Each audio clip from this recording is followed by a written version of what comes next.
Hi everyone, Stepan here. Today we're going to talk about Inside the Mind of Bobby Fischer, a new book by IM John Donaldson.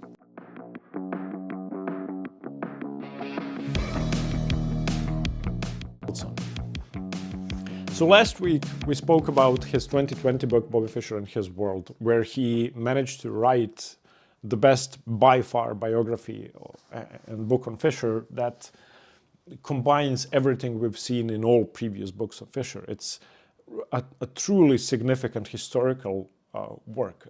It's a history book, basically. No conjecture, no subjective opinions, just facts, supplemented by a ton of sources. And he did the same thing with Inside the Mind of Bobby Fischer. Now, we did an interview on both books. You're going to listen to our interview in a bit, but let me give you a brief introduction. So John Donaldson has written several books previously on Alekhine, on Rubinstein. He also wrote 2 books on Fischer. One of them is on his 64 Simul tour. So he's an accomplished author. And he's also a very strong player, close to 2,500 at some point. And he was the US team captain on 28 Olympiads and World Team Championships. He was also a second to Yasser Seirawan in '87 when they came to Zagreb. So we spoke about all of that. You're going to hear a lot of interesting facts, but he is an incredible historian, as I found out after reading both books. He also lectures at the Mechanics Institute Chess Club, which is, along with the Marshall, one of the oldest standing chess clubs in the US, and the World Chess Hall of Fame. And he usually plays tournaments and sometimes gives lectures during tournaments. So when I decided to read these 2 books, I didn't know much about him. And I didn't know much about Bobby Fischer, despite thinking the opposite. Fischer is my favorite player, and in the past I've tried to read as much as I can about him. So now I'm going to give you my short review of Inside the Mind of Bobby Fischer, then we're going to move on to the interview.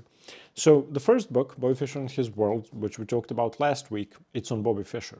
This book is on Bobby Fischer's writings, and it's about 4 books he wrote, and the numerous, probably hundreds of articles he'd been writing since the 50s until the 70s for many publications, including those outside of the US, such as the Chess Informant, Shahovsky Informator, which came out in former Yugoslavia. So this book dissects Fischer's books. Now, Fischer wrote 4 books. I have to say that I haven't read one of them. The first one is Bobby Fischer's Games of Chess, and that's almost a pamphlet. It's 13 games annotated during 1958, in between his, or his candidates in Yugoslavia. And it includes 13 of his games played in the mid-50s. He annotated the book himself, although Donaldson brings up interesting arguments on whether he did it himself or not, but his conclusion is that he did. I never held that book in my hands because I couldn't get it. Whether it's useful or not, I don't know. Fischer was 15 at the time, and Donaldson brings up that he was among the youngest authors ever to write a book, annotate a book himself. Alongside him is Daniel Naroditsky, of course, with his positional play, which came out when I think he was 14 or 15. I think Larry Evans was another author who Donaldson mentions. Now, whether a 15-year-old kid, regardless of his playing strength, can write a good book, I don't know. I won't give you my opinion because I haven't read it. But I do know about his other books. So the next book came out in '66, I think, and it's Bobby Fischer Teaches Chess. That book hasn't been written by Fischer. If you read my review on Chessreads, I was really mad when I was writing that because I only read it 6 months ago in order to review it. I'd been avoiding it for years because I knew that it was a beginner's tactics book. And I couldn't stand that. And I couldn't stand the fact that Bobby Fischer had only given his name to the book. Now, John is, of course, a much more experienced chess scholar than me. I'm not a scholar at all. And he was able to address that issue in our interview. But in short, he says that Bobby did check to make sure that the book didn't have any mistakes, and that was his part. And he did get two very strong proofreaders, 2400, to check on the analysis. Now, the analysis, it's very simple backrank mates throughout the book, and the book begins by teaching how the pieces move and the geometry of the board, so it's very much a beginner's book. Now, I would like to compare it to the other popular beginners books that seem to be doing well or better than books for advanced players. For example, Levi Rosman's book, which I haven't read yet, I will, and I will review it. I'm guessing it's the best-selling book today. And similarly to Bobby Fischer Teaches Chess, it's targeting beginners exclusively.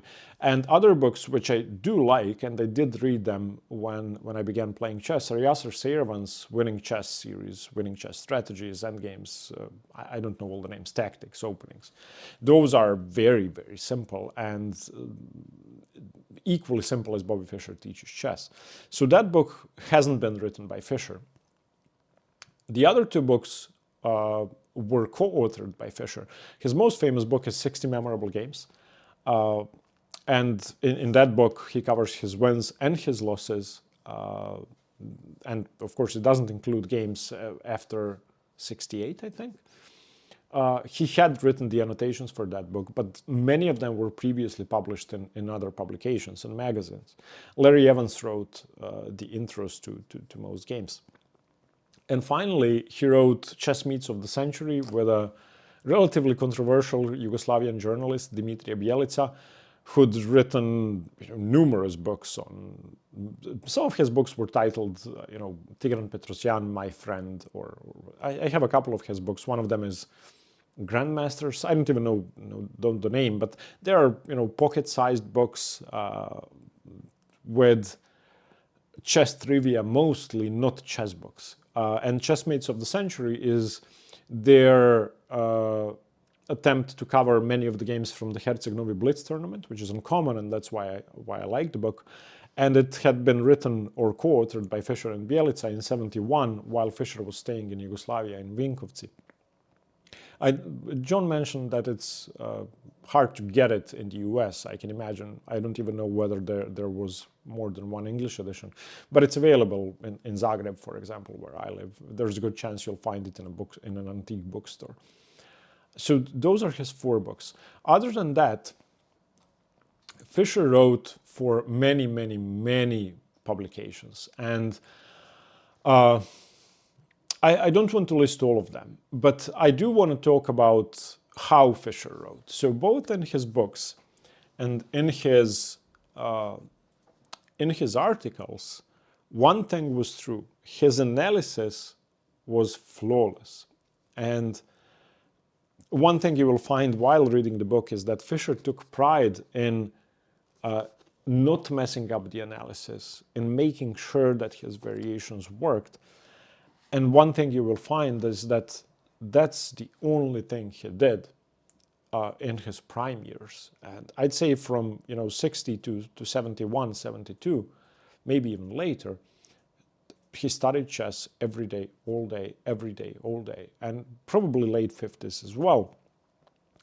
And you can see that by the sheer amount of games he had annotated and the amount of games annotated by others, which he had analyzed, and the way he refuted the mistakes in the other authors' analysis. So Bobby Fischer's annotations, which you can read throughout the book, are perfect when it comes to chess analysis. When it comes to the text, he writes very similarly to Tartakower, which is a great compliment. I don't know if you've ever read Tartakower's annotations, but he's smart, he's funny, his references show that he knows a lot, and in Bobby's case, that's highlighted a lot more. And you can see that he knows everything. You can see that he knows every game.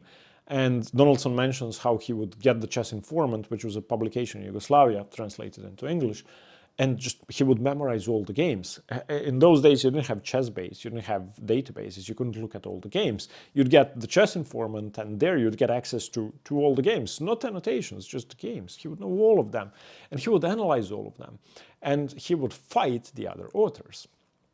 Now, in particular, he was fighting the Soviets, and, or as he called them, the Russians, and he liked to point out when they made mistakes. So, for example, he would combat Keres or Kotov through chess articles, and he would go and say, you know, and Kotov says that this position is winning for black, but it's clear that after f6, exclam, winning for white, because white was threatening mate in that game, but after f6, black escapes and there's a piece up. So he would analyze all the games. He would find mistakes, and he would make sure to publish his own analysis and in order to refute the mistakes that were made. One game in particular, I had all the bookmarks in this book, but I had used the same pieces of paper to bookmark it from this book, so I'm not going to be able to find it now. But there is a very one of my favorite parts of the book when Fischer writes about Keres Reshevsky, 62, I think. It was Roy Lopez, and Fischer says Keres played, knight f3. Why? When Reshevsky, I'm going to paraphrase, Fischer doesn't really know theory, didn't he test him in the King's Gambit or in the Vienna when he knows them so well? And then he gives a hypothetical game that didn't get played, in which he says what would have happened had Keres actually played the King's Gambit. And he goes on to say e4, e5, 2, f4. And then he gives, he imagines what Reshevsky would have written. Oh, I don't know this move. Well, I can just take a pawn, okay, ef4. And then bishop c4. Oh, bishop c4. I thought that this wasn't a book move. I thought that knight f3 was a move. Now I just get to keep my pawn. And he gave an entire, well, not an entire game, but the opening phase. That was remarkable to read. And not just because it's funny and interesting, but because it shows how well he understood his opponents at the time. And you can read that throughout his annotations. Later on in his life, when he would criticize Kasparov and Karpov for arranging draws, or Kasparov for messing up his annotations in his later books, you could see that he kept reading, he kept studying, but he wasn't the ultimate expert. If you read his annotations from the 60s, it's clear that no one in the world could have been more knowledgeable at the time.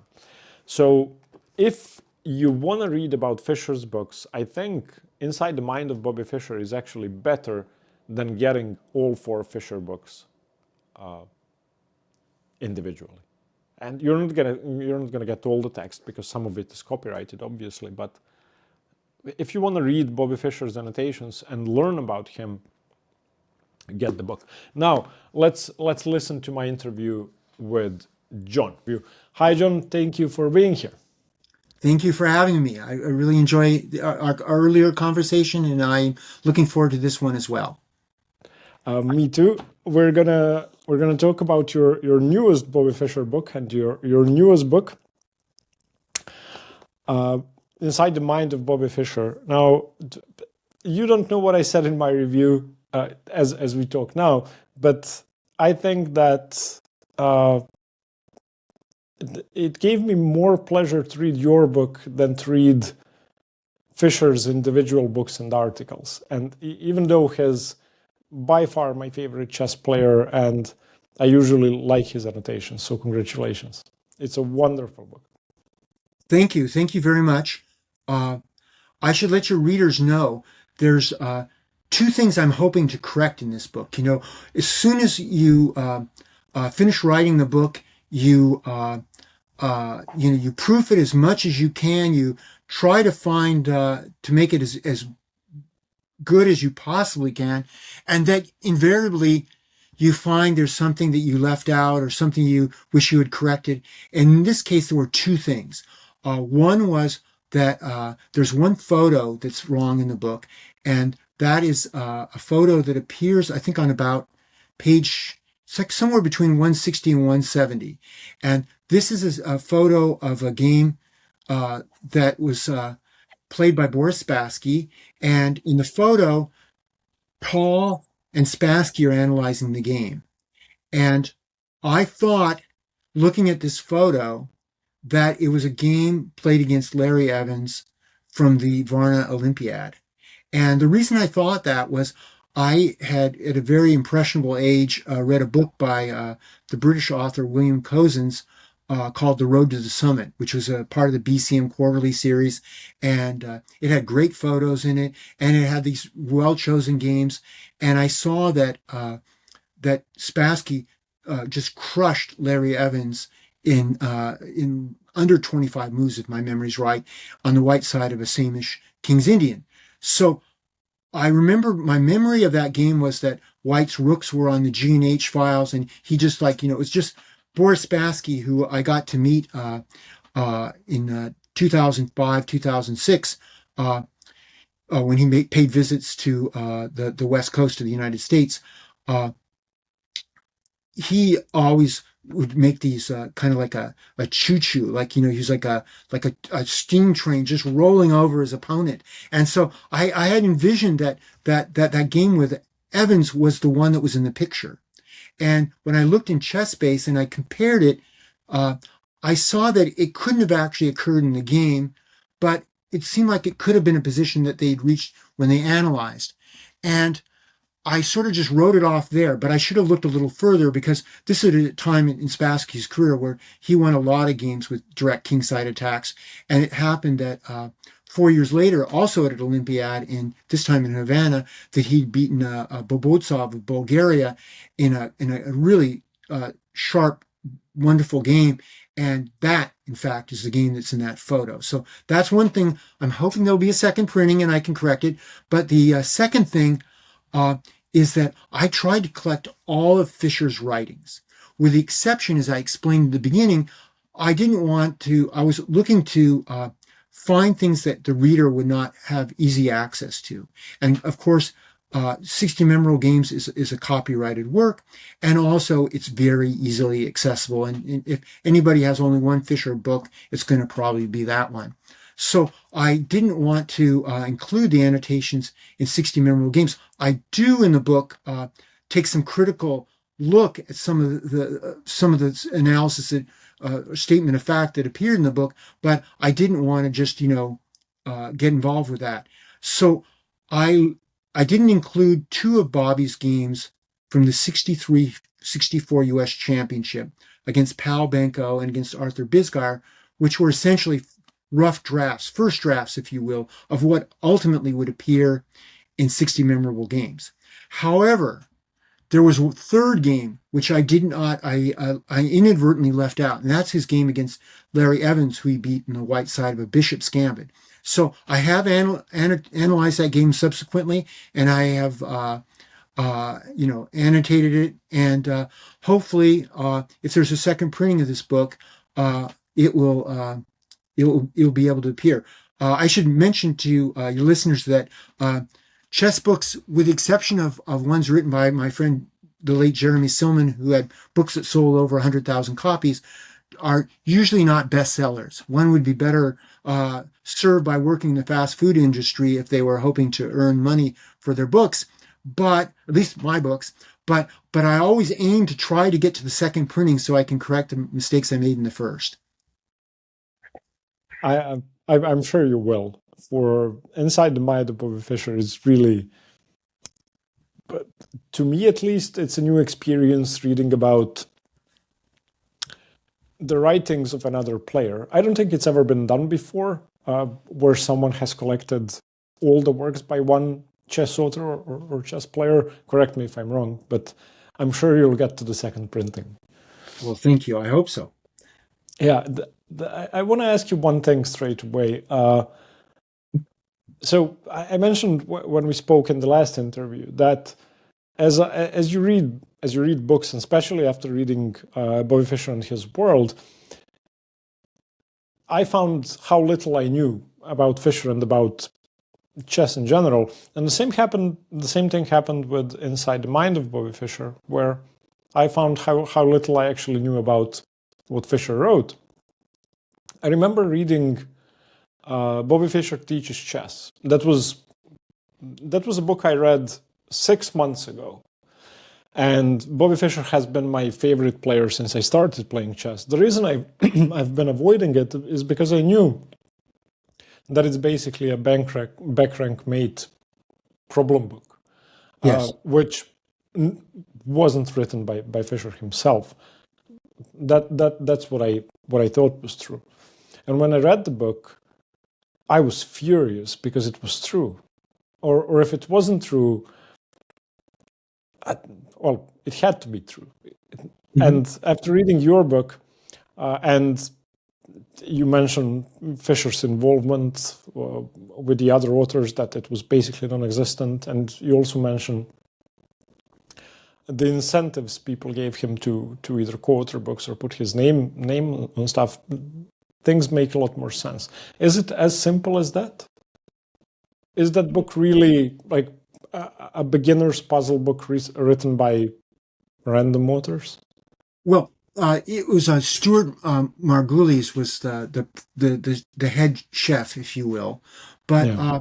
Bobby checked it. Bobby would never allow something to be published under his name that would be like shoddy, and to that extent, he asked them to hire 2 proofreaders, and the proofreaders were Raymond Weinstein, who he played on the gold medal U.S. winning Olympiad team, student team in '60. He played on the silver medal winning Olympiad team with Fischer and Lombardi. He won the Marshall Chess Club Championship like 3 years in a row. He qualified to play in the interzonal. And he hired a fellow, Michael Valvo, who later became an international master, who was a 2,400 rated player at the time. You don't usually hire 2 proofreaders for a beginner's book, and you usually don't hire titled players for what is essentially a very extremely introductory work, if you will, that presumes that you know the rules to the game and nothing, absolutely nothing more. Not even that. There are literally diagrams showing how a knight moves. Yeah, at the beginning, yes, it's true. Yeah, so it teaches you. You can start learning chess from that, and it's not a bad way to start. Actually, you learn the rules to the game and you learn basic tactics. Okay, but that book has sold over 1 million copies. To my knowledge, that is the best-selling chess book of all time. That must be true, but it's mind-boggling that people who study chess today, Yes. I get that question all the time. It's the most frequent question: is Bobby Fischer Teaches Chess a good book? That I get on an individual chess book, apart from perhaps Boretsky's Endgame Manual and whether it's too hard for somebody. Right. Those are the 2 questions I get. And I always say the same thing. Do you know how to play chess? If the answer is yes, then move on to other books. And people keep buying it because for some reason it's reviewed as this wonderful we'll book. put it this way. First, it's funny you should mention Dvoretsky's Endgame Manual, because I couldn't think of 2 dissimilar books. But they're the 2 most frequent questions. Right. Keep in mind that book came out like in about 1966.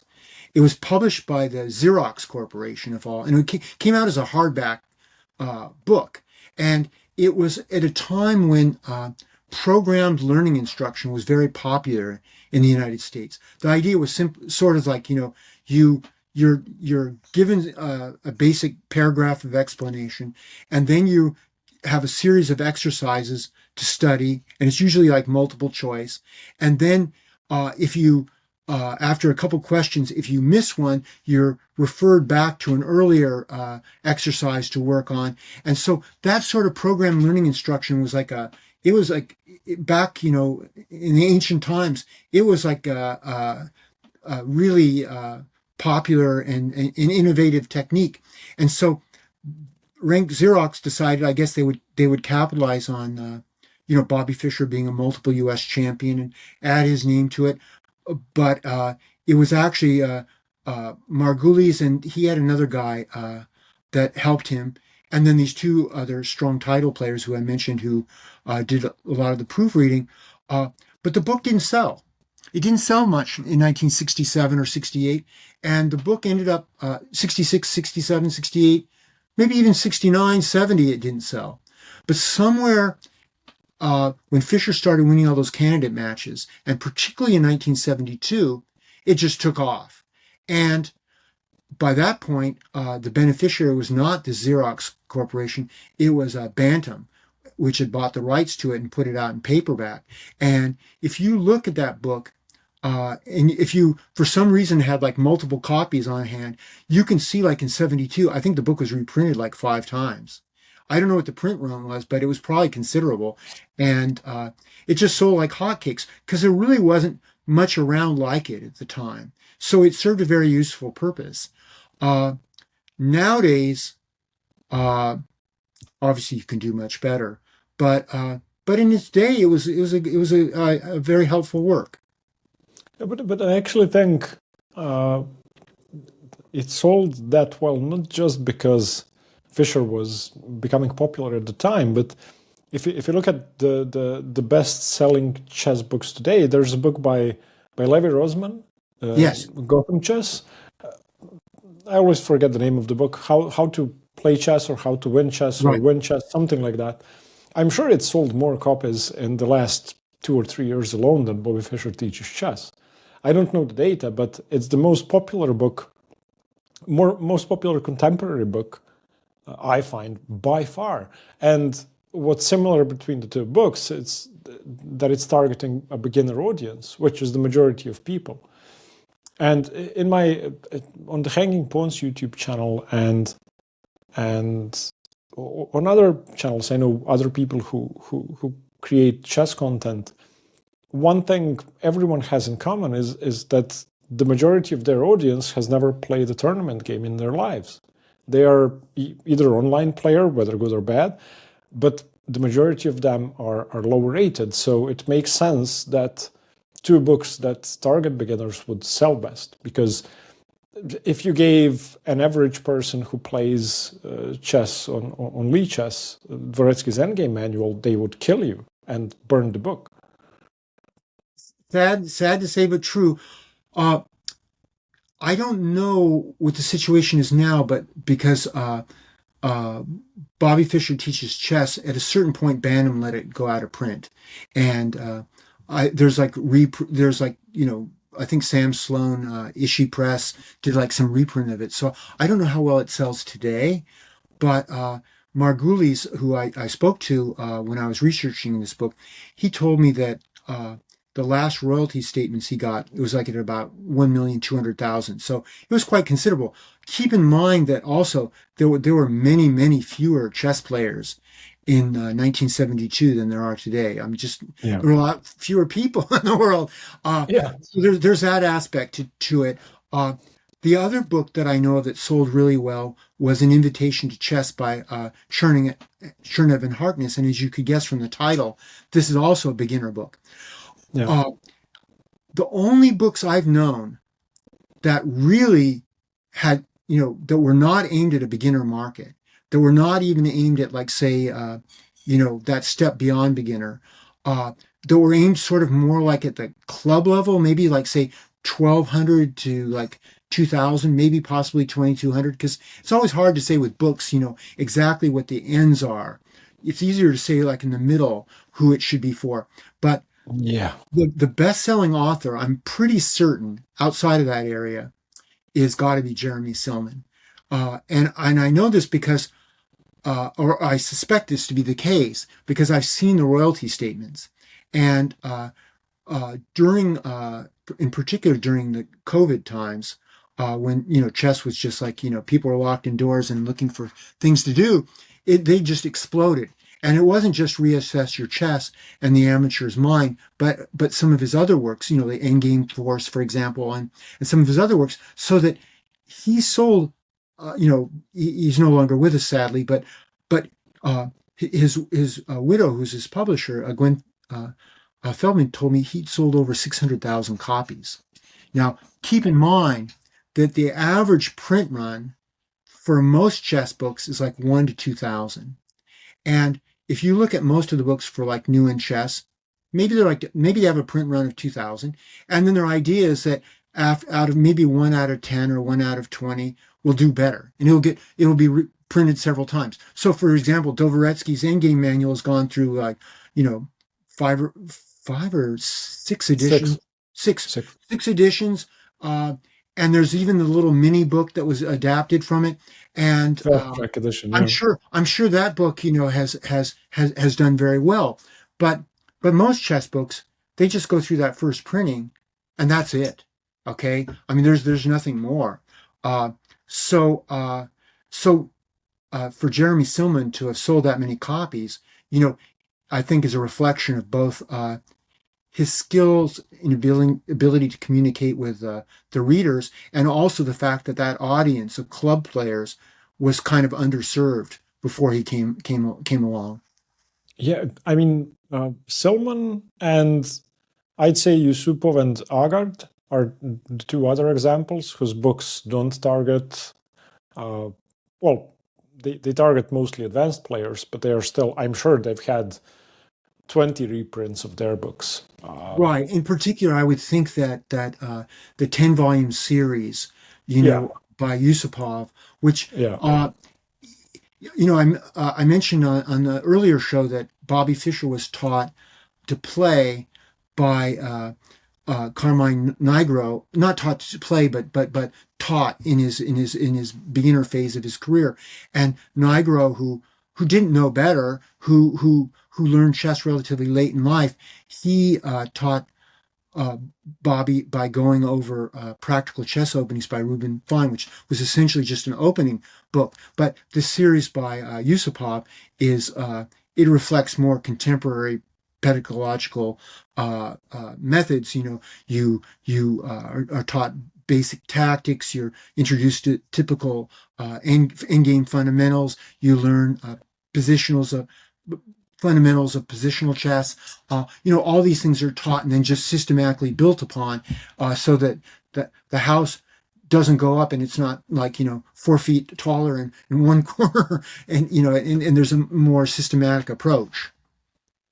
No, but that series is they're the blue, green, and the orange books. I think Yes. the blue are the highest rated ones. I always keep forgetting, but what I do remember is that when I was solving the most advanced 3 books for the first time, Yes. it was extremely difficult. It was more difficult than, I don't know, most other books. Very advanced and very well written. Yeah. Yes, and I think also even for stronger players, I think those books are intended to take you to about 2,200. But what I found is that, I don't know if it's true in other countries, but in the United States, for players of a certain generation, I mean, today, young players often have coaches. It's pretty much the norm. But in my day, that certainly nobody had coaches, and that was the case for quite some time. There sometimes will be like, I'm not a bad player. I got like 2467 FIDE and I made 2 grandmaster norms, but there'll be like some fundamental things that like I never picked up on early on. And, so there's things in there even stronger players can learn from. Yes. Yeah. Those are great books. I have 2 unrelated questions before we continue, if you don't mind. Sure. One of them has been bugging me for days. I read your Wikipedia page preparing for the interview, and I saw that you were at the 88 Thessaloniki Olympiad. Yes. There was a documentary made by Stephen Fry, or by BBC, I guess, where Stephen Fry was the author of the documentary, where he spent time with Nigel Short and with the English team. Spielman was there, and Short, and John Nunn. And I was just wondering whether you got to meet Stephen Fry, whether that was a public thing that they recorded, or no, I didn't, unfortunately. I would have loved to, but no, I did not. Okay. And my second question, again unrelated, what's your favorite chess book? Gosh, that's like you can see behind me that there's a few books in here in this room, and I think at one point I might have had like about 4,000 or 5,000 books. I have fewer now. I'm trying to, I wouldn't call it Swedish death cleaning, but I'm trying to acknowledge the fact that I might not be able to read every book that I have in my library. But a lot of them are research oriented. Like I have a lot of periodicals, and like at one point I had like 30 years of Shahovsky Glasnik, the Yugoslav publication, or I had Roman de Shaw and all these Eastern European magazines. But after I'd done a lot of research for various projects, I thought they could be in better hands than mine because I wasn't going to be able to use them that much more. Uh, but if I had to think of you know, uh, one book that I'm really looking forward to going through right now, so I can't say it's my favorite, but I really like Learn from the Legends, the first edition by Mihai Marin, and I really like Yeah. him as an author in general. He's uh, obviously, he's a strong player. He's like 2,600. Uh, not like a world championship contender, but he's strong enough that he understands chess on a very high level, and he Yeah. has a very good ability to communicate. He writes well, and he has like this enthusiasm for his subject. Uh, you know, I think at one point he mentioned like he was in doing his Romanian military service, and he was like in some dusty town, like in the far corner of Romania, and he'd done his duty for the day, peeling some turnips or carrots, and what is he going to do? And he decided he didn't want to like waste the time drinking like some of his cohort. So instead, he was trying to teach himself Russian so that he could be able to read Russian chess literature. And so obviously, he's always been a person that's intellectually very curious, and you get that from his books. So I'm looking at Learn from the Legends 2, which is a different book. It's not like it's just the first book and uh, 2 pages of corrections and one extra chapter. So I'm really looking forward Yeah. to reading that. But I would say in general that's published by Quality Chess. There's so many fine books that Quality Chess publishes that if for some reason I were like locked, heaven forbid, I was like, you know, doing service in Antarctica, or I was in in a fire lookout tower for the summer for 3 months with no human contact. Uh, you could do a lot worse than just bringing like a pile of quality chess books with you and going through them. And not only are the books of the highest quality, no pun intended, but physically they're just a real pleasure because Yes. one thing that Exactly. if you're going to spend a lot of time with a chess book, if you're going to invest at least 40 or 50 hours with one, then it really, it's a lot easier when the layout, page layout is pleasant to read. And also sometimes if it's a book that you're really thinking you're going to really work through, it's worth spending the extra money and getting a hardback copy, I think. And, Yeah. a new quality, a new quality chess book coming out in a hardback, I'm like, I have a low temptation. I mean, it's like a diabetic with chocolates. It's danger. So one Yeah, has to be careful. there's a great point there. I actually got Learn from the Legends 2 in hardcover Yes, and Learn from Bent Larsen, also by Mikhail Marin in yes, hardcover. They stay open when you read, and that's yes, wonderful. yes, Analyzing while having the book close is very distracting. And yes, without spoiling anything, uh, you've read Learn from the Legends 1, right? yes. Yeah. So the second volume is different, I think, in a good way. Hmm. It's on players that are less known, Yes, who weren't world champions, and it's also not on. So the first volume is Fischer's use of bishops and rooks, hmm. Rubinstein's rook end games, but the second book is all about. I wouldn't say just attacking chess, but he Hmm. doesn't focus on a specific thing about each player, and that's what I loved even better than the first book. And Okay. Learn from Bent Larsen should also be on your list because that's the best out of three, in my opinion. Uh-huh. It's Okay, just, I will definitely check it out. yeah, it's a great book. But okay, sorry for the unrelated questions. No problem. Let's let's get back to the book. Uh, as you said, if someone has one Fischer book, it's my 60 memorable games, and that's Yes. definitely true. I would say the same thing about Bobby Fischer Teaches Chess. Probably it's probably the second most popular. Hmm. The one he wrote with Bjelica. I live in Croatia, so I have that book, and I could probably find copies, in Croatian though, or in Serbian, Hmm. in antique bookstores. But almost no one I spoke to about Fischer and his books has ever read that. Has it ever become popular in the U.S.? Well, the book was published in former Yugoslavia. In Yugoslavia, Yeah, it was published, and yeah, it did make it to the United States in the 70s, and it was not like an uncommon book. Now it's a rare book, and it's expensive. Uh, uh, it's I don't know what the production qualities were like in the editions that were marketed for readers inside of Yugoslavia, but the English language edition, uh, it's the English is could definitely have used like some editing. It's very a little bit rough, and it was printed on not the best paper, shall we say, so that the photos don't they don't get the yeah, justice they deserve.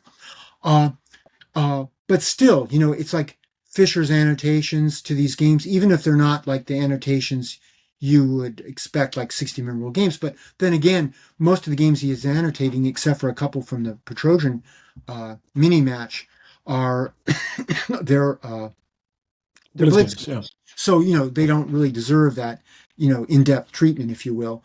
Uh, yeah, it was curious because my impression is that, well, first off, the manuscript for that book was auctioned off uh, a couple years ago by the fellow, I think he was from Vinkovci, that, Fischer stayed there when he was working on the manuscript.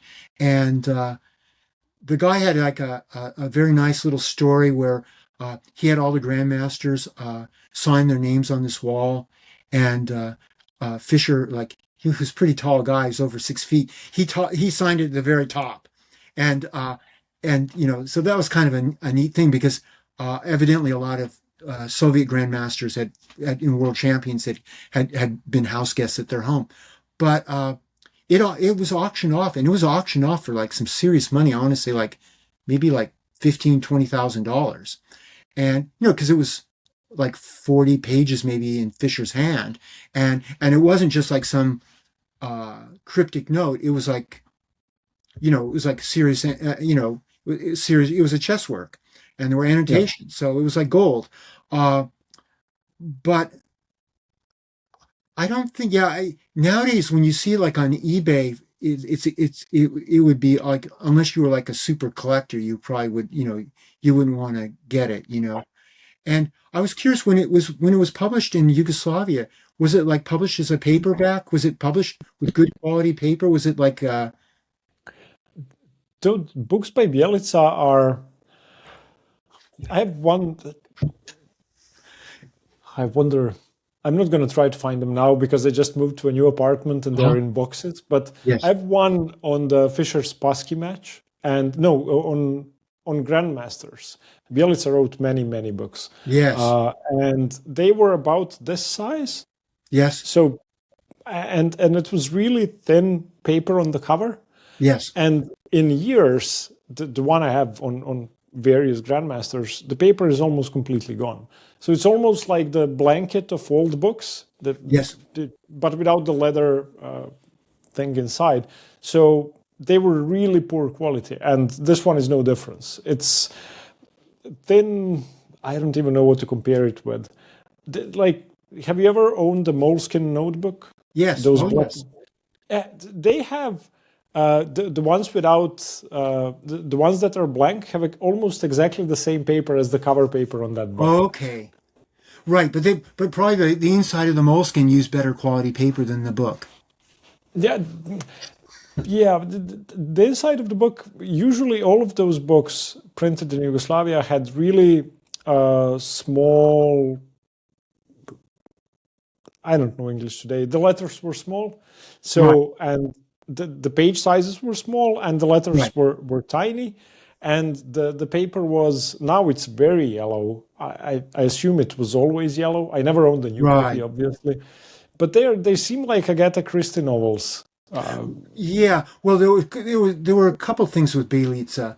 One was there would be titles like, Anatoly Karpov, my friend, Tigran Petrosian, my friend, Mikhail Tal, my friend, and this uh, doesn't bode well. Although I guess he was just a friendly guy. No, he But was trying to sell books. Come on, yeah, yeah, it's exactly. But on the other hand, Beylica also a lot of his books sort of had like a cut and paste feel to them. They weren't like thoroughly researched, but in fairness to the guy, he did some good things. And one thing he did was to put this book together with Fischer.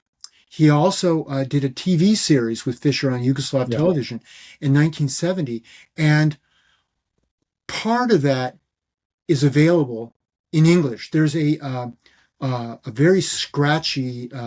It looks like the by the time it's gotten to DVD, and it was in VHS tape, and who knows what it was before that. It's a very rough production, but still you can distinctly hear Fischer speak, and he goes over games, and he does a very nice job of it. It was, I guess, for Yugoslav national television, and one thing about Fischer that was always very characteristic of him was he always wanted to know the audience that he would be speaking to. But for example, like if he was going to give a simile, he was going to give a talk before, and he was always able to adapt his teaching so that it was something that was interesting for the lower level, but not completely boring for the top level. And that's kind of a unique talent to have, to not dumb it down, but also not lose people. And that he as a chess pedagogue, he was good in that sense. The other thing that Beylica did besides that the match of the century book and the tape recordings, he also organized a lot of tournaments in Yugoslavia. I think some of the ones that were like in Nikšić, he had, or Bugojno perhaps, he organized some of those. So, more power to him for those things. But he was a character, definitely. I think he only passed away like in the last year or two, maybe. Uh, uh, Yeah, I'm not exactly sure, but when you come to an antique bookstore in Zagreb, which mhm. I do once a month, probably I'll go into each one and say, "Do you have any new chess books?" They will usually be his books Right. because yeah, Yes. The thing is, it could be partly a reflection that I'm not a young man anymore.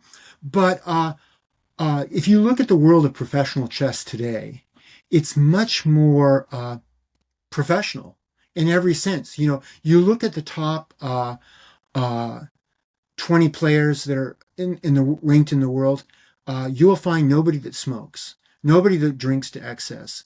You will find a lot of them have gym memberships. You'll find that, Vereshchuk smokes. yeah, but he's not in the top 20 anymore. It's funny you should mention that because at the 2011 World Team Championship in Ningbo, all the smokers had to go to one room. And uh, the only smokers, there were 10 teams, 6 players on each team, 60 players. So it was most of the Egyptians, Grishuk and Yasser Seirawan, and that was it. There were no other smokers. So, Yasser smokes? I didn't know yeah, that. yeah. Well, he lived in Europe for a while. It was hard. He never smoked in the United States till he came to Europe. So he may have stopped now. I think he stopped now. But there was a period of time when he lived in Holland, and you're around a lot of other people that smoke. I guess it was hard to be the odd man out. But certainly the players today, they're just so much more systematic in their approach to the game and in their life habits to support their chess play. It's a different world. But I would say, and here again I may be dating myself, I would say that also at the same time, the chess world's a little less colorful than it once was. Yes, occasionally you'll get these cheating scandals, but that's about all that generates the color, you know. Whereas back in the day, you had people like Bejlica that, you know, always things going on. You know, there were always funny stories that were being told. And, you know, the players, you know, I remember like Ivan Sokolov and Luke Van Welly back, you know, like in the 90s or 2000s. Those guys would be in the gym and, you know, really super fit and working out. But like the night before, you'd see them at the bar. And so there was kind of this dichotomy. And, you know, nowadays, it's kind of hard to separate some of the great players, you know, at the top. You know, in the past, you know, you knew if it was a game played by Tall or if it was a game played by Petrosian or, you know, because they had very distinctive styles. Obviously, they could do everything, but nowadays it seems like everybody's sort of an all-arounder, if you will. I think that's a very good point, and I agree with you completely. I couldn't make a distinction between a Carlsen game and an Aronian game ever. But even in in the 80s, definitely you could tell Karpov and Kasparov apart, and I think the same is true for most other sports and other things. As the performance, you know, gets better, as players on average become better, it's very hard to tell even teams apart. If you take football, or what you would call soccer, I mean, in let's say even in the 90s, there were 10 good teams in Europe. Now there are hundreds. Watching a specific player play, or comparing, I don't know, Maradona to, I don't know anything about football, I'm just giving you a reference. Today they're all the same, just like in chess. Yeah, no, it's true, and that would also extend, for example, to the NBA, where I wouldn't say that the first 5 players are better than some of the legends of the past, but there's so much more depth. And I remember I was a Sacramento Kings fan back in the day, and they had like Vlade Divac. He was, you know, really like this, old country skilled player, but like he would like sometimes like at halftime he'd smoke cigarettes. So you know, different days, different times. In Croatia, we had Robert Prosinecki, so he's still alive.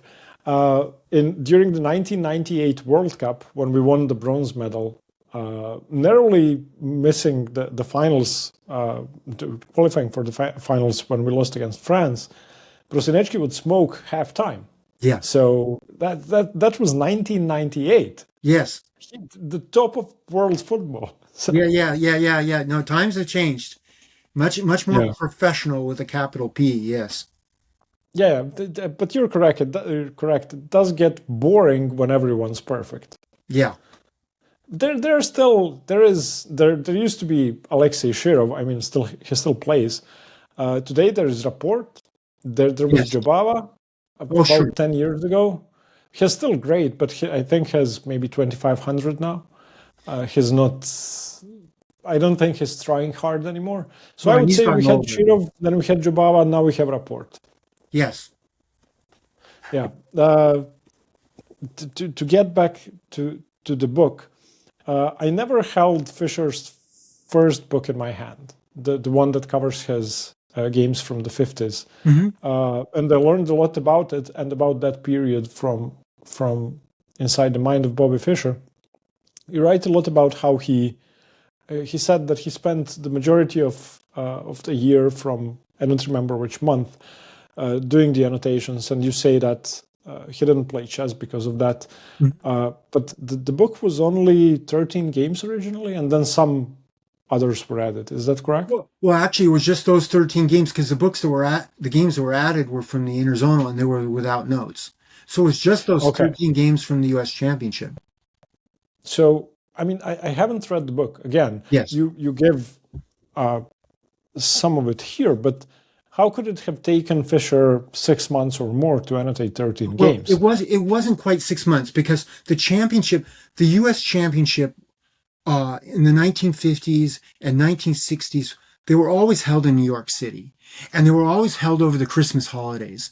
And so that's why it's a little confusing sometimes when you look at the events, because they overlapped. So it'd be like the 1957-58 U.S. Championship is the Yeah. first one that Bobby played in.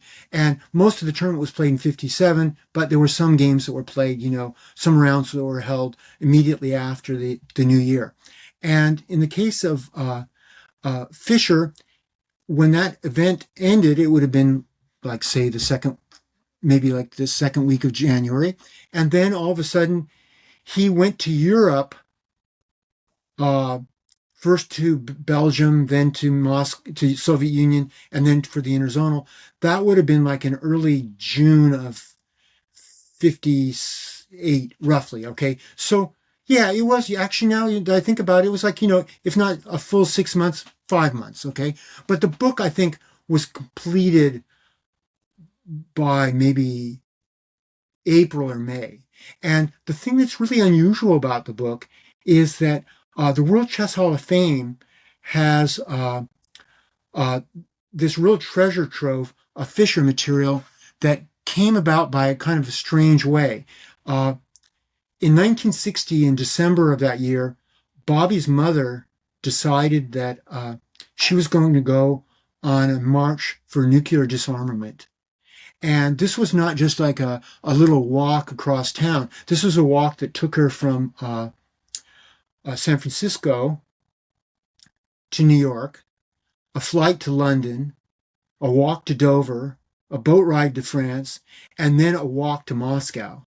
So she didn't just talk the talk, she walked the walk. I mean, she was an individual who had lived in the Soviet Union in the 1930s. I don't think if you've lived through the Stalinist purges that you would have any illusions of what what life was like then. But she was a socialist, and she was a pacifist, and she was very firmly committed in her beliefs. And she decided to make this trip. Well, when she did so, she had to make a decision because her daughter had married, Joan had married a year or two before, and she had a 17-year-old son, Bobby, who she was going to leave on his own. But, he's 17 years old. He'd be 18 the following March. He was old enough that, he could fend for himself. And she had a rent-controlled apartment, always a treasured item in New York City. And she didn't want to lose that, but she didn't know when she would come back. And she also realized that Bobby was 17. He was capable of some impulsive act. So what to do with all the family records? Well, she thought better not to leave him in that apartment. So she gave him to her daughter for safekeeping. And when she did those at the time, maybe it was done in a rush, I'm not sure exactly, but she had all this correspondence relating to Bobby and all of his game scores, many of his game scores, I should say, from the period from like 1955 to 1960. And she boxed them all up and she gave them to her daughter. Her daughter and her husband, Russell Targ, they moved to California. They took some of those boxes and they put them in the farthest corners of their attic, and they sat there for for like a half a century. And then at a certain point in the 90s, sadly, Joan died in the early 60s.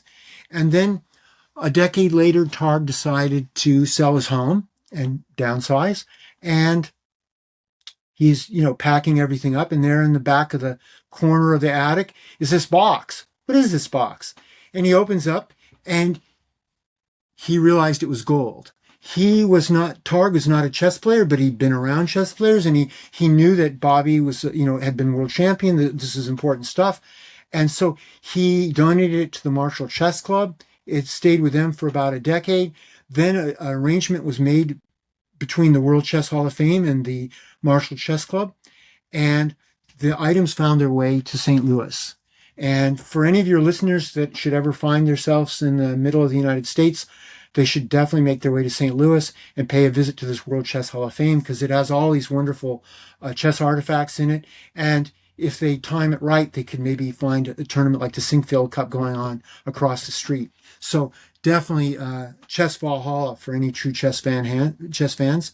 And so I had a chance to go through these materials, and there was like all sorts of gold to be found. There were, Fischer games that were thought to be lost forever. There was correspondence. There were, for example, I could tell you that Bobby in 1959, after playing in the Zurich tournament, faced a dilemma, or I should say his mother did. The U.S. Chess Federation was really, really poor. They didn't have the money to pay for him at the time to fly from the United States to Europe for the interzonal, or for the candidates. They didn't have the money for a second for the candidates. And so, so there he is. It's June, early June of 1959.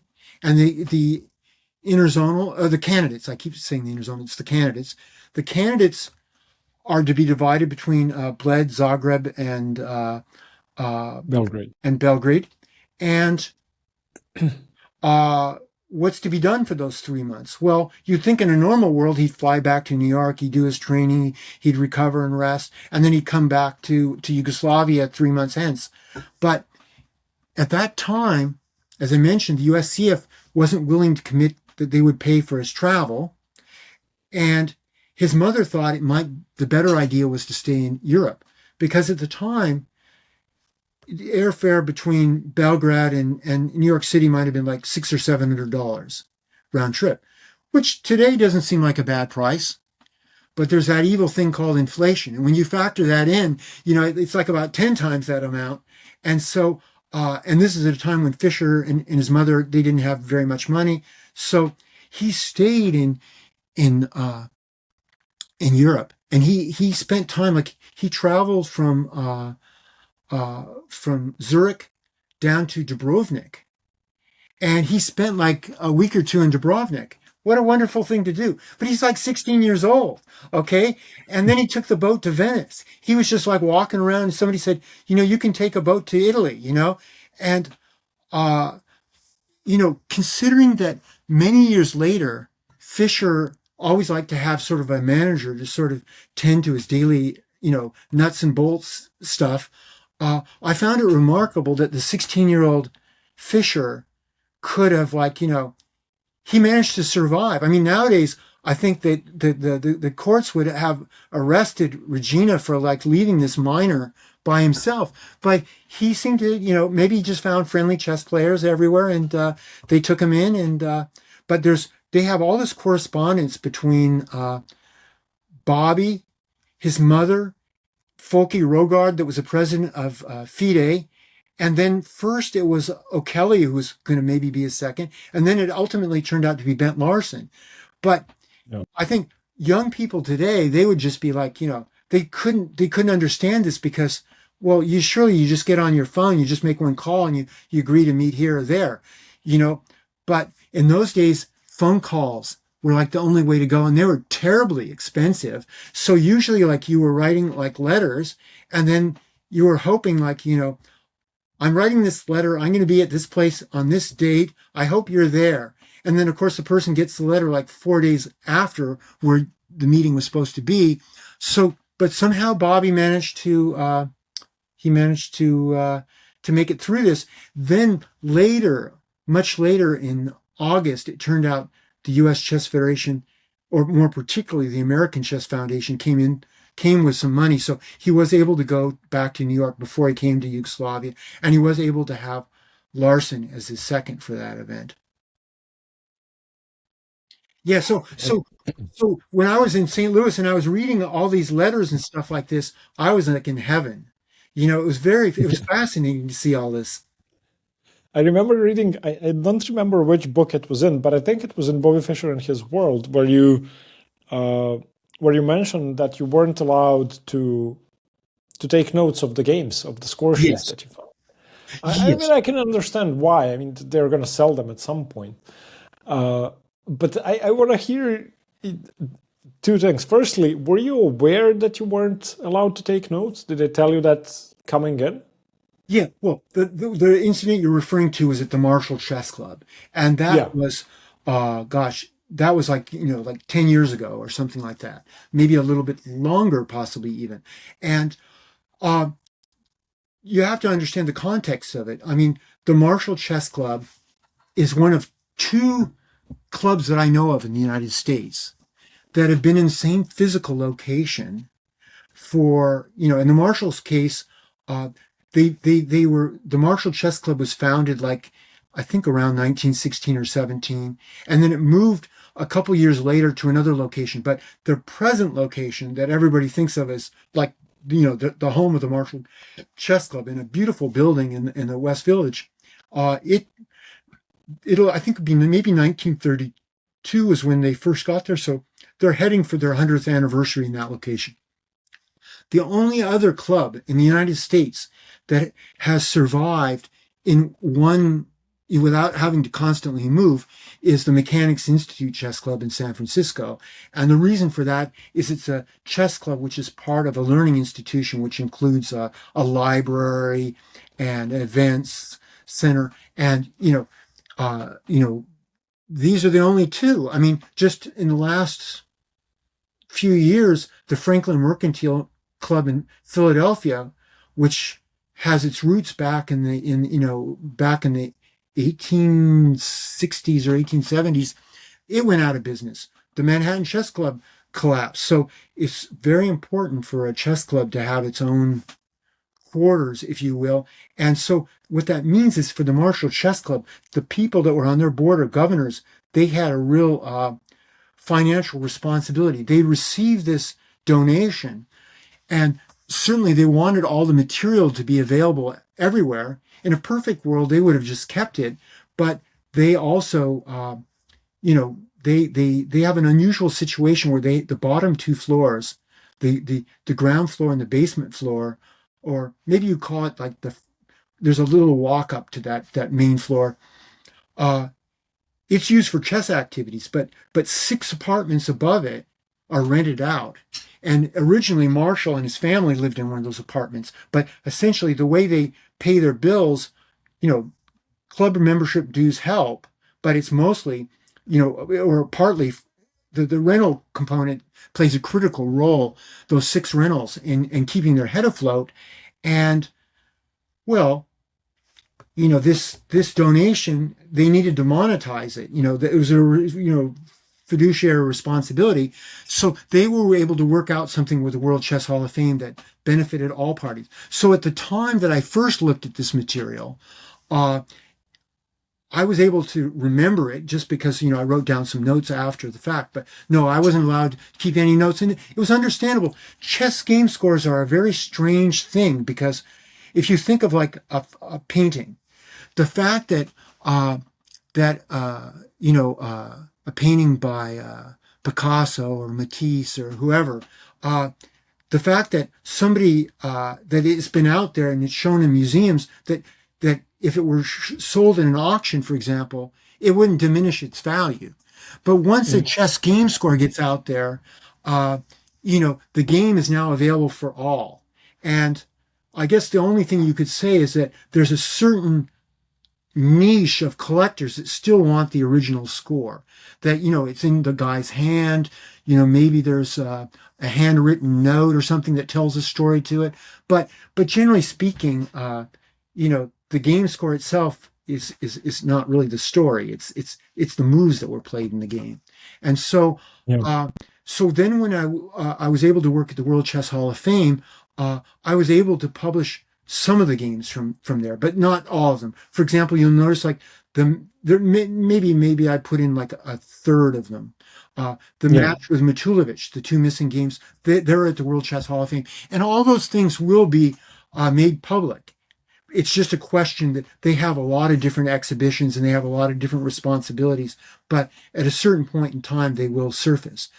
I'm afraid, though, that most of the games that Fischer played that were part of that TARG donation, they're more for the record. They're Bobby Fischer games, but they're Bobby Fischer before he was Bobby Fischer. And what I mean by that is the quality of play is not what you normally associate with Fischer.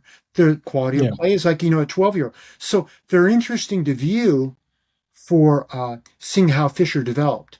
For example, you look at his games from 55 and he was playing E4, but he wasn't like playing it the way we would later know it.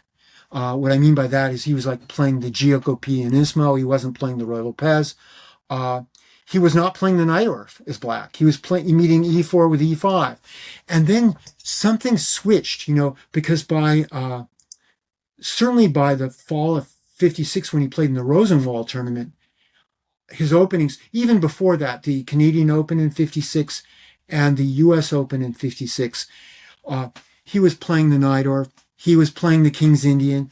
The only way his opening repertoire was soon to evolve further was he was still playing the King's Indian attack a lot as white. And that only, he was like transitioning over because it had to be a lot of work from just playing like knight f3 and g3 to playing, e4 with open Sicilians. He knows a lot for him to assimilate. Yeah. Yeah. I always wondered what I would do if I were given a chance to look at some important information without being able to record it. So I was trying to imagine what you must have felt like getting access to those score sheets. I'd be looking at them, trying to memorize everything. Well, to be fair, the Marshall, I think they did the responsible thing. They did allow some games to be released. For example, there was a game between Fischer and Lombardi that was played, I think, in '56 or early '57, and that game they made available to Lombardi. So he had lost his score earlier on. So even though he died, before 2020, he still got to see that game again. And there were other examples like that where they selectively made material available.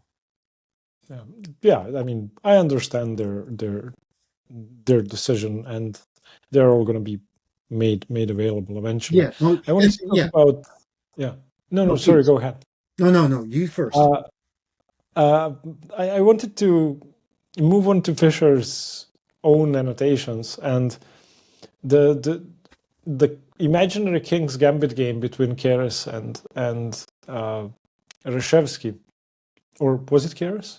Yeah, you're completely right. It was Keres was white, Reshevsky was black. It was Lopez from the Piatigorsky. And it was Roy Lopez, and where Fischer says, Keres should have played the King's Gambit because Reshevsky doesn't really know theory. And then he annotates the game, a pretend game, saying, and now Sammy would say, Bishop c4, that's now I get to keep my pawn. And I think that's remarkable. And I couldn't find other instances of Fischer being that witty. But his annotations remind me a lot of Alechin's. You must have read Alechin's annotations, especially in New York 27, which is basically a book written to say how bad Capablanca was. Right. It's extremely similar. And Fischer's decision not to include Alechin in the 10 best world champions or grandmasters of all time might be a part of that somehow. Or at least it is in my mind, but I find them to be extremely similar, especially when it comes to chess writing. What do you think about that? Well, yes and no. I think that both of them believed in, searching for the truth. I think that both of them, their annotations were incredibly instructive. They found a good mixture of concrete variations and explanatory prose. But I would also say there's some differences as well as similarities. I would say that one thing about Alekhine is that occasionally he could pretty up a game. He could include like a variation or moves like I saw this at the board, that he didn't see, or he could include, I think there's one game or two that he fabricated that were inside of the notes to some of the other games. There was an article by Dr. Bushki, who was a famous book dealer in the United States, but he was also a tremendous chess historian. And I think there was like a Four Queens game that was played against some Russian player. And there's some doubts about the authenticity of that game. I mean, others could speak to this with much more expertise than I, but I think on occasion, Alekhine could portray himself in a little more golden light than was deserved. Okay. Whereas in the case of Fischer, Fischer was really pretty objective in his annotations. If he made a mistake, also one thing that's unusual about 60 memorable games, he includes losses in there. It's very Yeah. seldom that a player when writing a book of that type will include losses, but he would point to the title, memorable, not Yeah. best, but memorable games. Uh, so, but the thing that's one curiosity I came across with Fischer when looking at his annotations for my 60 memorable games is on the one hand, we know that Fischer was always very attentive to making sure his annotations are of the highest quality. And we know this Yeah. is a trait that stayed with him even later in his life because Helge Olafsson, in his book that he wrote about Fischer when he was in Iceland, relates an incident in which Fischer was watching Icelandic television, which was broadcasting a chess event. And it was a rapid tournament. And Fischer noticed a really pretty possibility that was overlooked by both players. And it was somewhat reminiscent of Fischer's win against Sherwin from his first U.S. championship. And Olafsson got this call from Fischer. Fischer explained what he had found. And then Olafsson said, could I print it? And Fischer said, no, first let's sit down at the board. Let's sit with the pieces and let's make sure that everything is completely correct. I don't want something published that I can't sign off on. So Fischer was very correct. Yet inside the mind of Bobby Fischer, I point out that Bernard Zuckerman found a number of factual mistakes, not analytical mistakes, but factual mistakes by Fischer. For example, he mentions Fischer at one point where he's going to beat Tall for the first time, that he chose a less direct route just because he knew that it would lead to victory and there were less chances of messing up. And it was really, he was feeling a certain heightened awareness of the moment because he had such a bad record against Tall up to that point. And then he quotes what the score was between the two players. But he'd overlooked a game that they played. The actual score was, I think, one extra draw between the two players. So you might say, well, in the scheme of things, it's not that important. If the score is like, 2.5, 4.5, or 3-5, for example. But Fischer liked to have everything exactly so, and certainly you would want that to be the case. And yet Zuckerman pointed that out to him, and he pointed out another dozen or 2 dozen of these kind of small little mistakes. And he did this around 73 or 74. There was a tournament that was held in the United States every year in the 70s up until about 81 called Lone Pine. And it was in a very small town near Mount Whitney on the eastern side of the Sierra Nevada mountains, about a 200-mile drive from Los Angeles. I remember I played there a couple times as a junior. And it was like definitely a remote location and a really brilliant tournament. So Zuckerman visited played in Lone Pine several times, and he would play in the National Open in Las Vegas that was nearby. And on one of these trips to the West Coast from New York, he stayed with Fischer in Los Angeles at Fischer's apartment that he had that was provided by the Worldwide Church of God. And Zuckerman shared all this information with him. This is a great book you've written, Bobby, but here's some things that when the book gets reprinted, you might want to fix these things. And yet it never happened. It never happened. And I'm not sure exactly why. Now, we know later on that Fischer was very upset when Batsford redid his book and they monkeyed with things around. But these are kind of like different things. They're not things that you argue with one way or another. They're simply statements that they're factual things. There's nothing to debate one way or another. So I'm not sure why it was that he never tried to have those things fixed. Not sure. Maybe he didn't care about anything except for the chess. Could be. That's possible. I mean, when you say that Alekhine was known to embellish annotations, I mean, I guess that's true. And I'm not well read enough, or read, I don't know how to say that in English, but No, I no, haven't read enough yes. to be able to No, say, Red. to form an opinion. I've Yes. read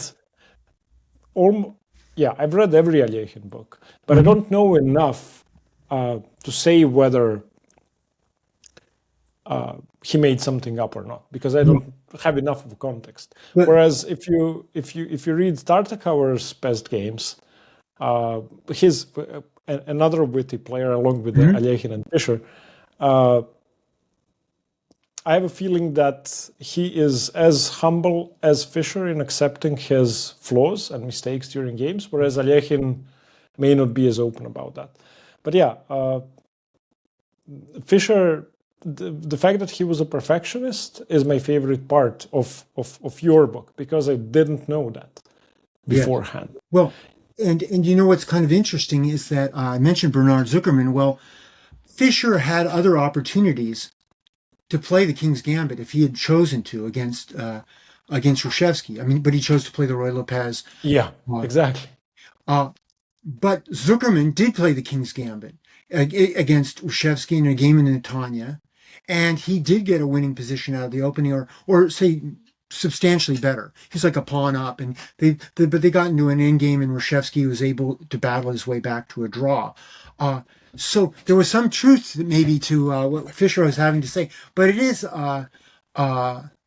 is kind of remarkable because, well, with accepting the example of Alekhine, I can't think of too many other world champions. And of course, Fischer was not yet world champion at the time he did the annotations. But those kind of annotations, it's funny and witty, but also kind of sophomoric in a way. It's a very unusual combination. But there's no question about it. There's certain things that I came away from doing all this research about Fischer. He definitely had a sense of humor. He definitely had Yeah. a gargantuan appetite. He also really loved animals. He loved dogs and cats. I mean, he was a big animal lover. And another thing about him was, especially in his later years when he could afford to, he was very generous with his friends. I spoke to somebody not too long ago who met him in Budapest, and like they went out to eat a couple times, and they never got close to the check. So he had his faults, but he had some good traits as well.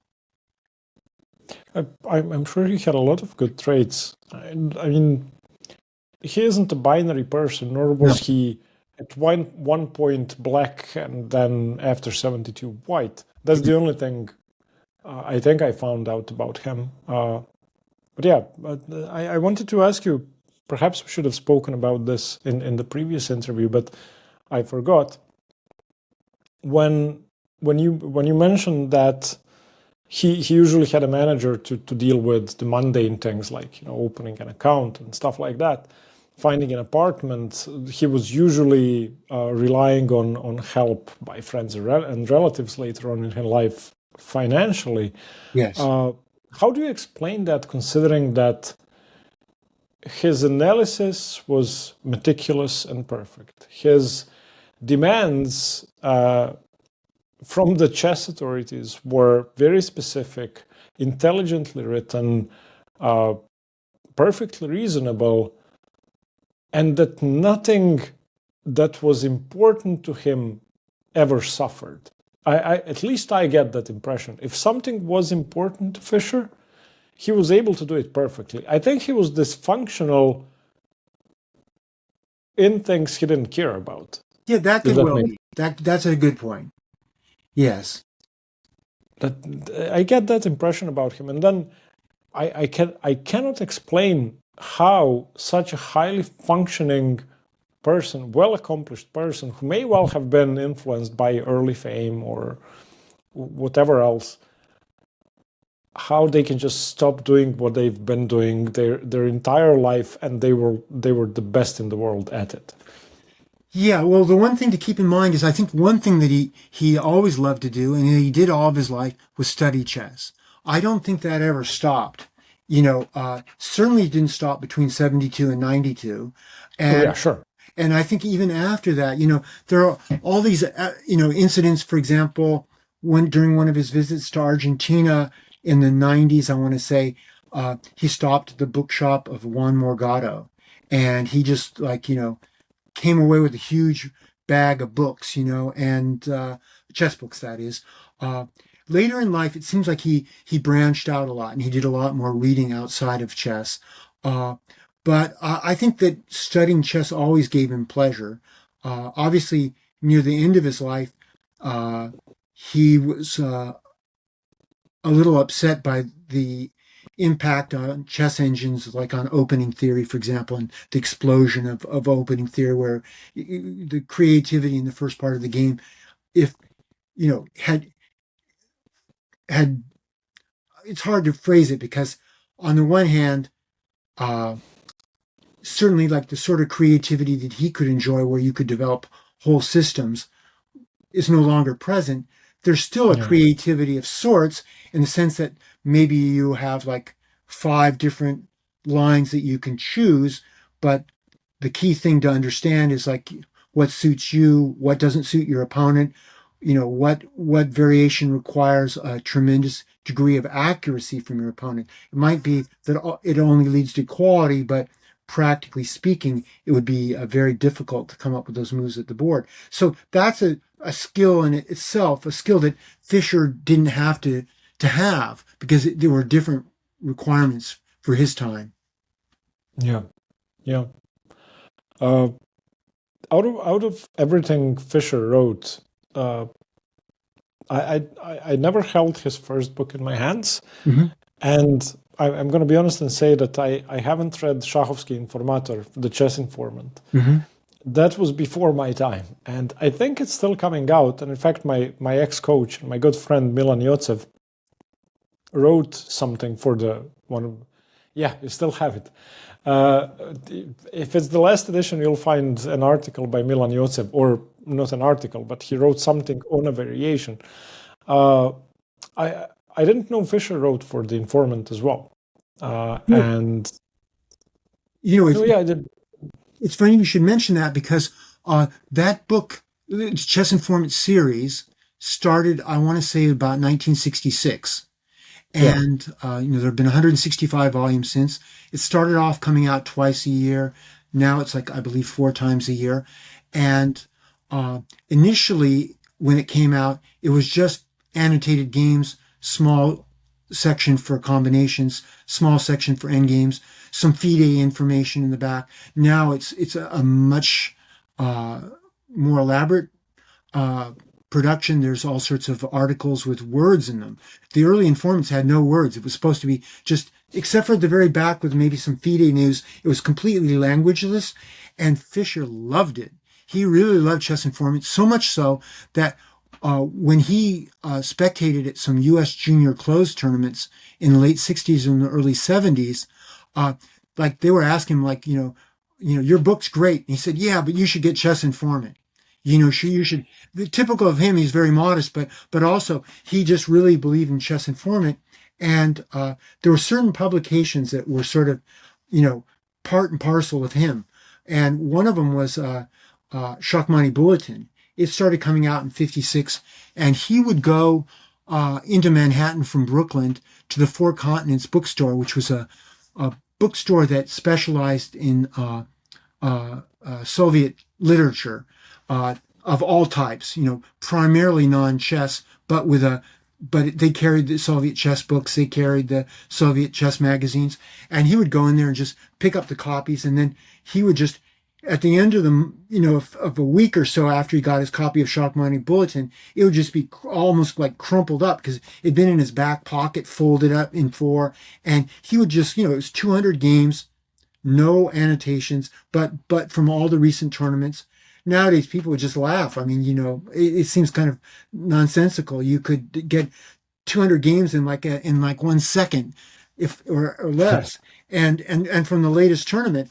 But in those days, information passed more slowly, and so to have those 200 games at once, it was really a special pleasure for top players, and particularly for Fischer.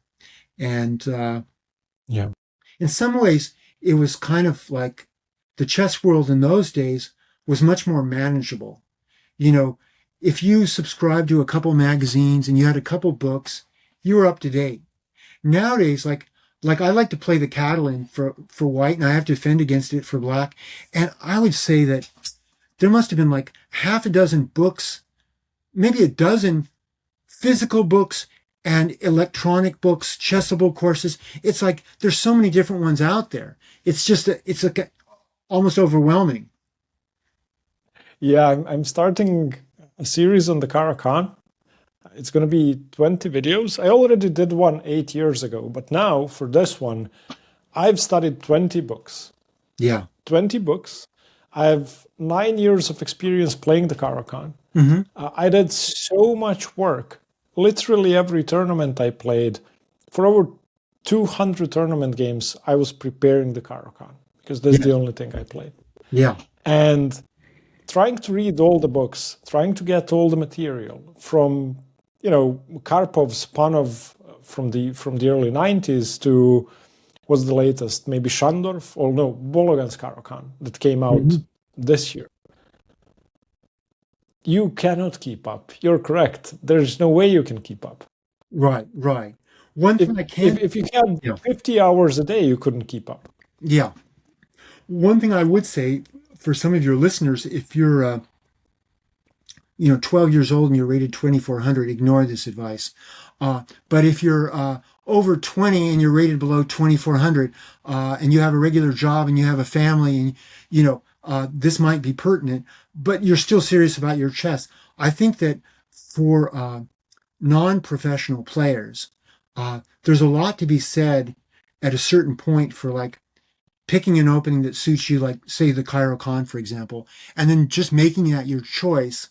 And then inside of the Caro-Kann, that's where you get your variety. Like you might play like 4 knight f6 and 4 bishop f5 and maybe 4 knight d7 and gradually add on those. And so you can have different looks to sort of when you play the same opponent the second time in a month and you want to avoid some of their preparation, you could maybe play another one of your openings. And by limiting it just to the Caro-Kann, you don't have to master all the sidelines like the way you would if you adopted, say, a line of the Sicilian to go along with your Caro-Kann. You would have to, it wouldn't just be the open Sicilian you have to learn all the alternatives that are also, is popular, especially at the amateur level. But that's just a thought. But if you're a really young player and you want to be like a future world champion, you should definitely play a wide variety of openings at an early age, for sure. Yeah.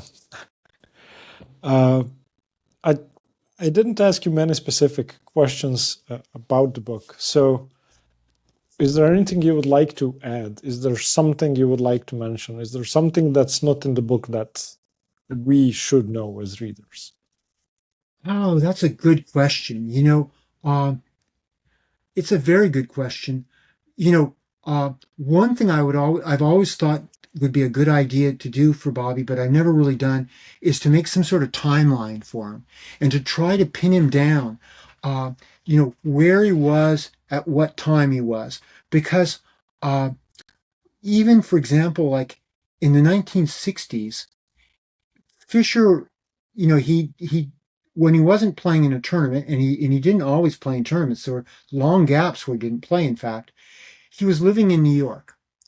And he had this apartment on Lincoln Place that was not far from Prospect Park.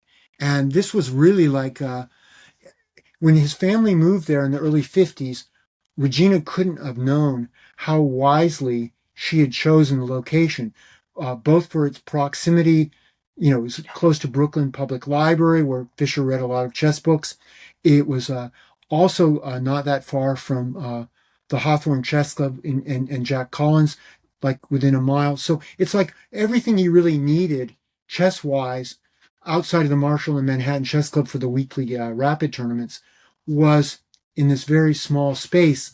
But sometime in the 1960s, he had this rent-controlled apartment, but he would stay at like the YMCA or other hotels in Manhattan.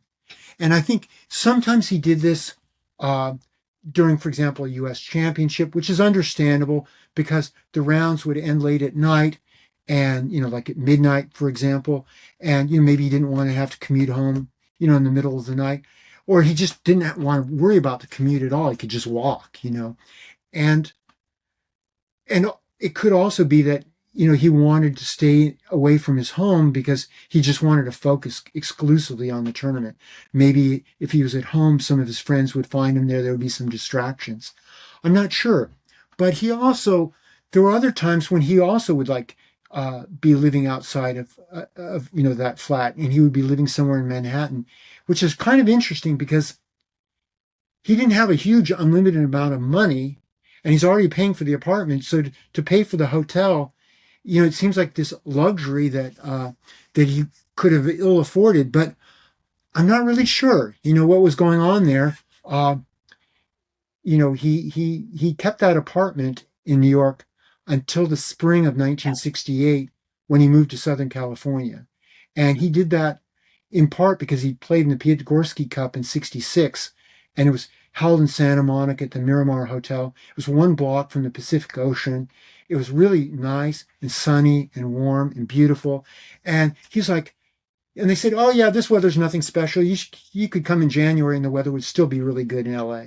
Meanwhile, in New York, it was like freezing cold.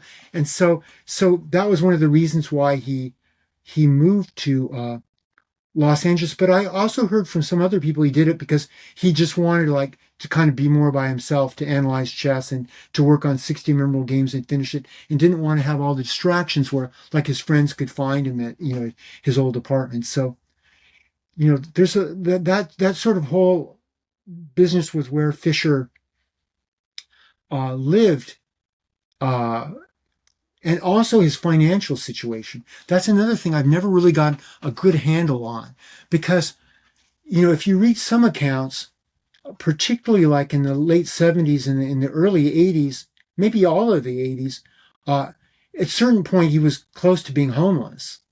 And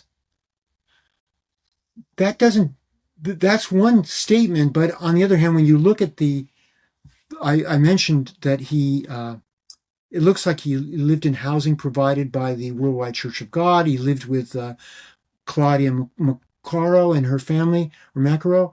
And then he lived in an apartment near Wilshire and Fairfax.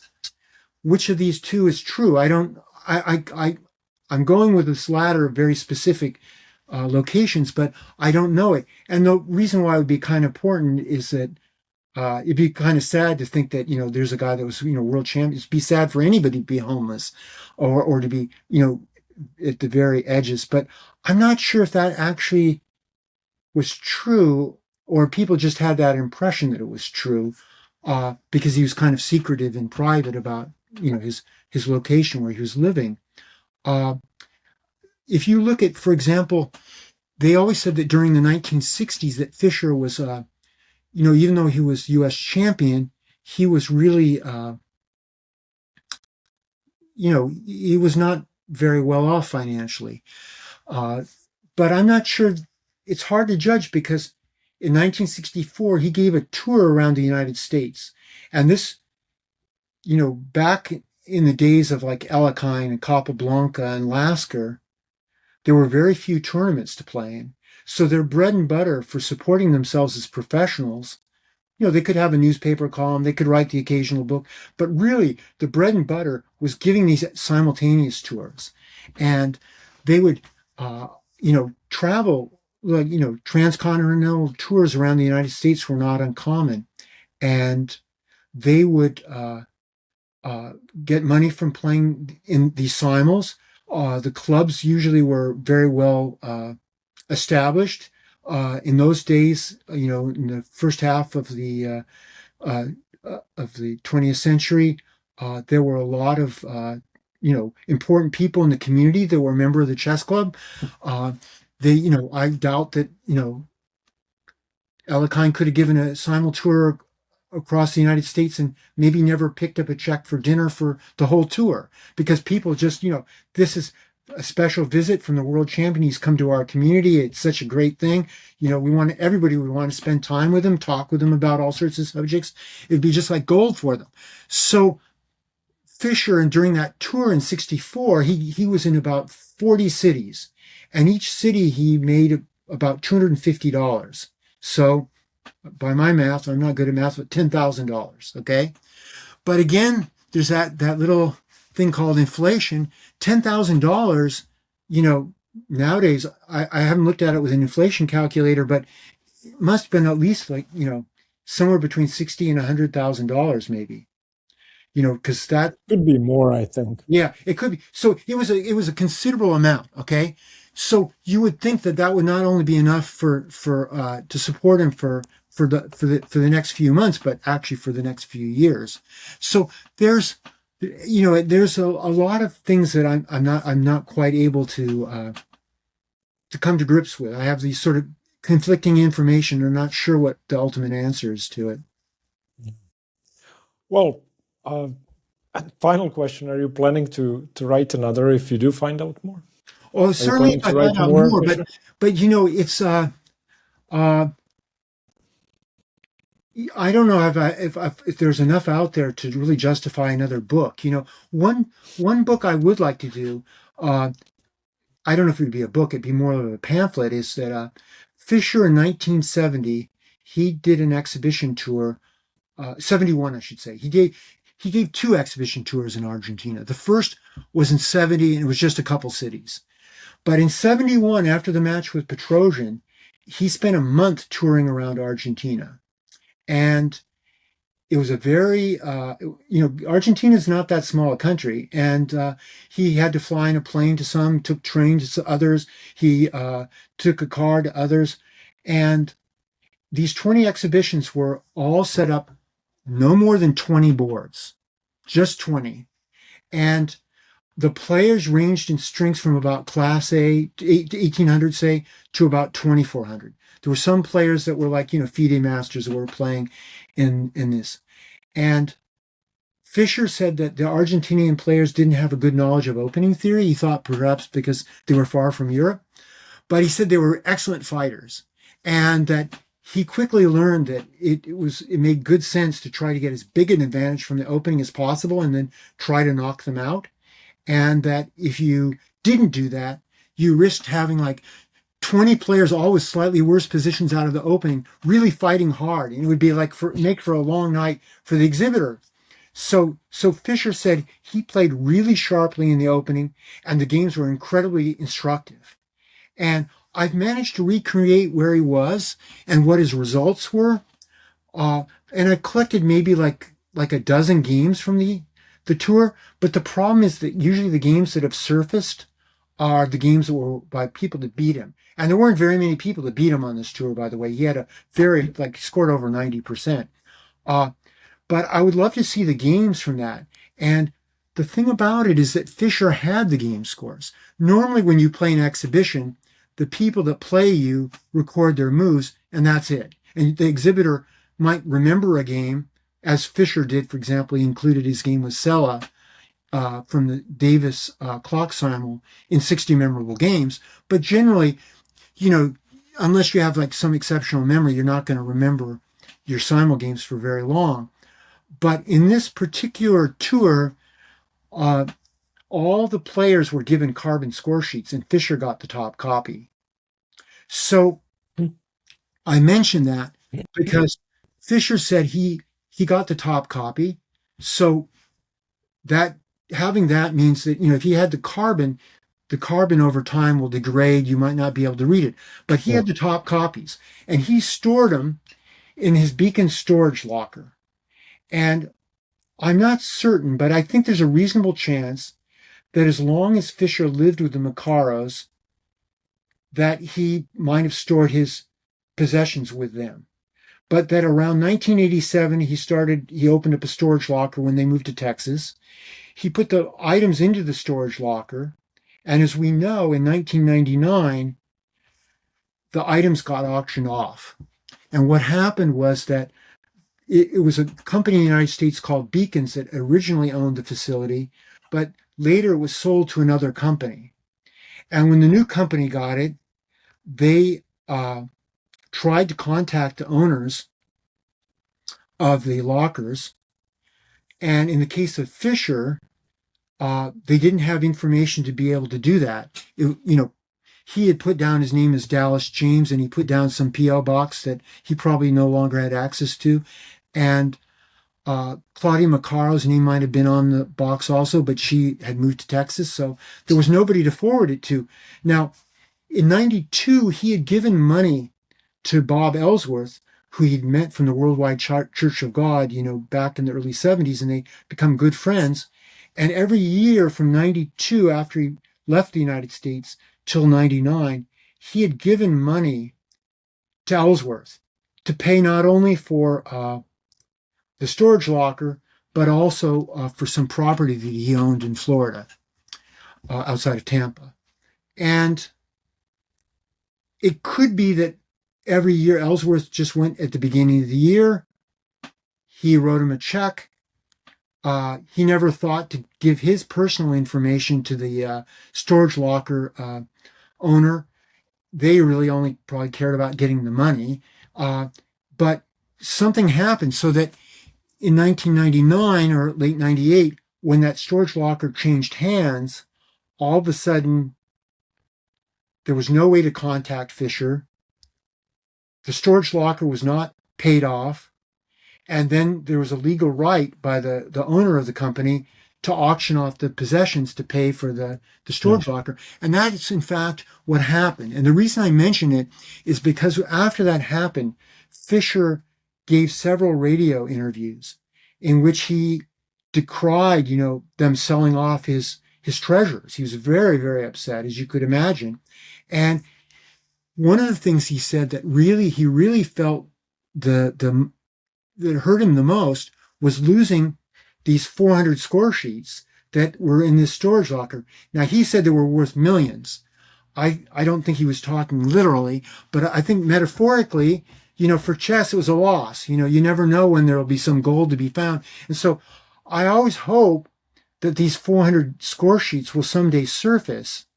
But, it's been over 25 years. So I think the chances are slim that they survive, because the best chance would have been that David DeLucia, the great collector, had somehow been approached and purchased them, but he does not have these score sheets.